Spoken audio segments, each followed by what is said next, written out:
Making sales on eBay can be incredibly frustrating. You're going to see a lot of people talking about sales are down. There's a summer slump.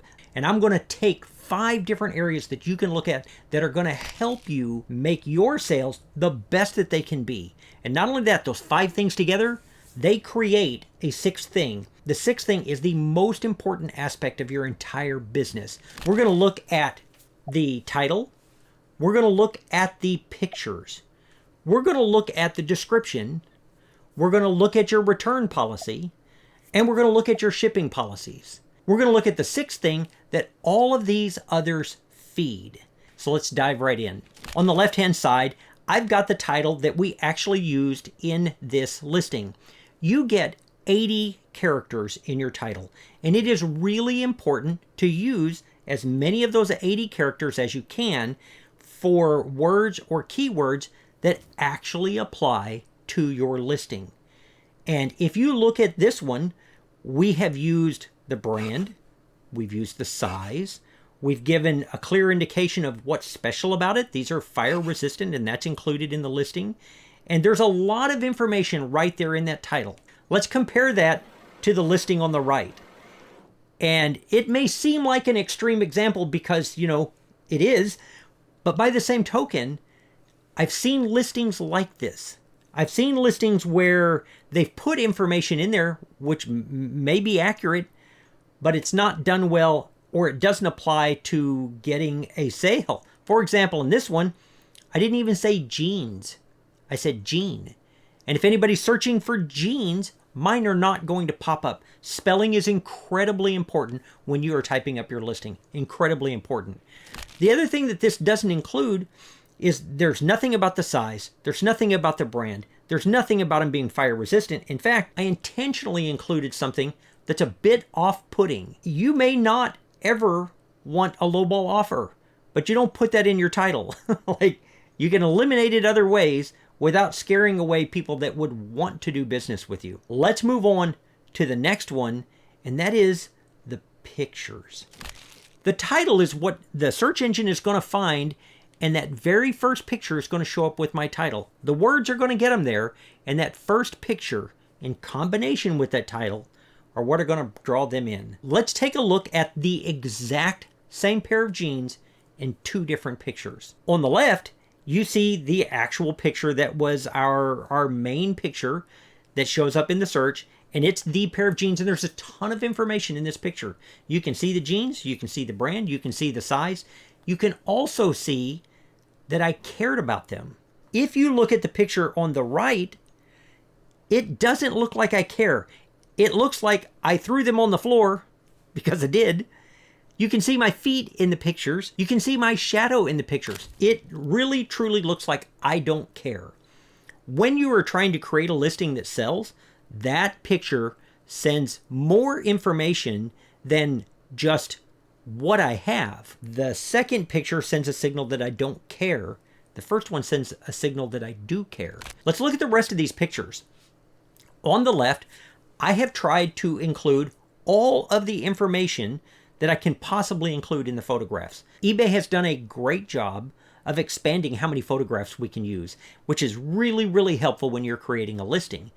And on the right, I have not taken advantage of that. In fact, eBay only requires 1 picture. With 1 picture, that is not enough information for me to entice a buyer to keep scrolling. The title gets the buyer to see that first picture. The first picture is with that title is what makes them click on it. And they're like, let's see if this is what I need. The further I get a buyer into this process, the more likely I am to make a sale. And if you followed me for very long at all, just making a sale is not good enough. I want it to stay sold. I can't do that with inaccurate information, misleading information. If I can get the potential buyer past the pictures, we're going to go down to the description. Descriptions do not need to be complicated because a lot of the other information is included elsewhere, but they really help send a signal to the buyer about what's important. For example, in this listing on the left, I have included the tag size, but I've also included the actual size, how they measure. That could be a question that a buyer would have. If you compare that to what I have on the right-hand side, you're going to see just more off-putting information. Like, You better know your size before you buy it. if I'm a buyer and I see that, and I have seen that before, that doesn't tell me that this seller cares at all about whether or not I'm happy with what I get. And that's not the signal I want to send. And these signals are incredibly important moving forward. And let's take a look at returns. You're going to have some kind of return policy, even if that return policy is no returns. And I'm going to make the same sales pitch I've made every single time I've done one of these, is that I think it's okay to accept returns for most items. And let me tell you why. If I'm a buyer and I'm shopping for a pair of jeans on the right and one on the left, and one of them offers returns and one of them doesn't, as a buyer, I'm probably, if everything else is the same, I'm probably going to pick the one that accepts returns. It gives me a little bit of reassurance that the seller is going to care whether or not I'm happy with what I got. The listing on the right literally says no returns in the description, but when I scroll down, it says that returns are accepted. And you might think, oh, good, they do accept returns. But here's one of the problems that you have in any listing, is that I've got conflicting information. Conflicting information is terrible for the buyer. Just not being sure will cause them to not buy it, even if some of that information is what they want to hear. If it doesn't match the other stuff that they're picking up, that listing doesn't sell. Here's why I think you should accept returns. In our store, right now, our return rate is less than 1%. That means out of every 100 items that I've shipped out, I'm getting one back or less. Of that 1%, the vast majority of those people are just needing to return it. And here's the other thing about a return policy. Saying no returns doesn't scare a scammer at all. They already know that all they have to do on eBay is say it wasn't as described, and they automatically get a return regardless of what your policy is. So I think saying no returns only scares away good buyers.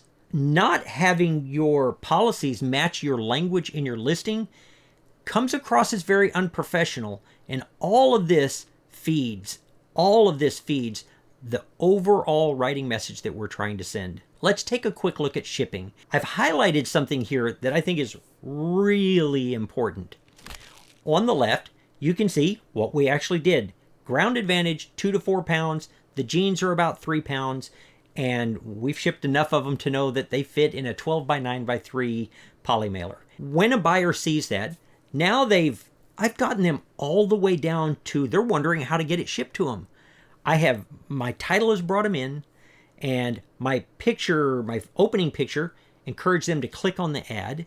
My other pictures encourage them to scroll down to my description, and they're already looking to see what the returns are, and now by the time I get them to shipping policies, the potential of them buying has skyrocketed. Let's compare shipping on the right-hand side. That shipping is going to come out to about $3.99. But if I'm a buyer and I look at that, did you already spot the problem in it? I'm shipping that media mail. You can't ship jeans media mail, not legally. You might get away with it. The buyer might actually get what they wanted cheaper, but it's against the law. And here's what that tells me as a buyer. It tells me that seller is willing to break the law to make a few dollars. My level of trust with that seller is 0. I don't care if overall it comes out cheaper than the one on the left. The price of the jeans is the same, but the shipping over here is cheaper, because I know they're willing to lie. I know they're willing to cheat. They're not going to hesitate to cheat me if they're willing to cheat the federal government. So that right there, when I see something in that ad that I know is wrong, I'm out as a buyer. And as a seller, I would never do that. All 5 of these feed something that I think is more important than any one of them individually. And honestly, more important than the listing that you're trying to sell. You are creating an identity for you and for your business.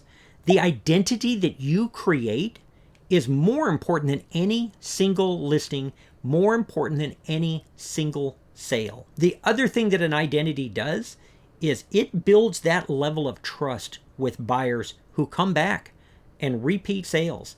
And more over time, people that have worked with us come back and they buy again because they know we're going to do the right thing, even if there was no chance we were going to get caught doing the wrong thing. The other side effect of creating a very professional identity for your business is that if you ever do get crosswise with a customer, and eventually it'll happen, when eBay goes back and looks at your listing, and they look at your communications with the buyer, and they look at the things that you've tried to spell out in your listing, it goes a long way towards eBay deciding in your favor when you've created a professional listing.